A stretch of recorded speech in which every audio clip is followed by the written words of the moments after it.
my lords, I'd also like to thank the noble Lord Ricketts, for introducing this important debate.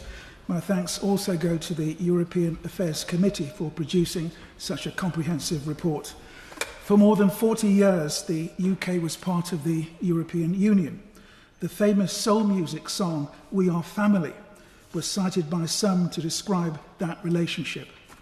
But wedlock eventually became padlock. As a result of Brexit, the British people decided to adopt another tune. This could best be described by the rock supergroup Queen's anthem, "I Want to Break Free." But as the report points out, Brexit is a process, not an event. It is in everyone's interest that progress is made.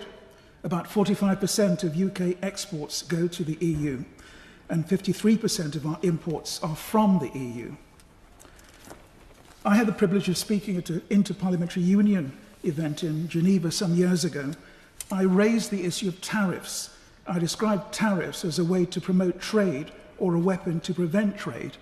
It is ironic that tariffs are once again a worldwide topical issue. It is important that the EU and the UK strive to maintain a zero tariff and zero quota relationship. But, my lords, one of the lessons of history is that we do not learn lessons from history. It is interesting that throughout the Bible there is a theme of one empire after another eventually overreaching itself and gradually collapsing. In the Old Testament there were the Egyptians, followed by the Assyrians, the Babylonians, and finally the Persian Empire. In the New Testament there was a powerful and mighty Roman Empire. But all these empires eventually fell because national independence proved more durable than empire. I do have some questions for the noble minister arising from the committee's report. First of all, why did the government not produce a white paper setting out its objectives concerning resetting this relationship with the EU? Surely this would have helped the committee's task in holding the government to account.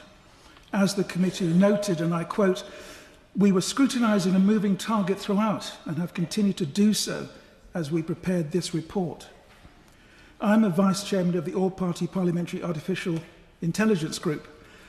The report alludes to data protection and cybersecurity issues.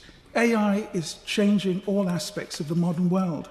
So what progress is the government making with the EU concerning AI-related issues, including data protection, cybersecurity, and AI regulation?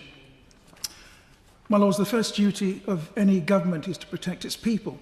What progress is the government making with the EU concerning defence-related issues and NATO?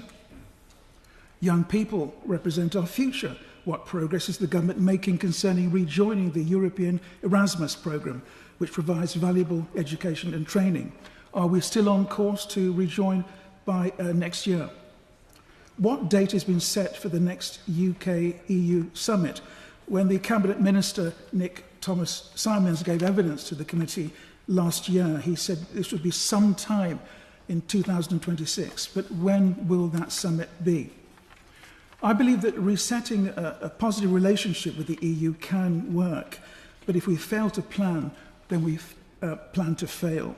There are those who would spread fear that this reset will never work, but fear is that dark room where only negatives are developed. We must not be like the paranoid patient who visits the doctor to be told, "Please listen, you've got hypochondria," and the patient replies, "Oh no, not that as well." It is said that every story has a beginning, a muddle, and an end, and so it is with this Brexit process. But, my lords, when fear knocks at the door, let us answer it with faith.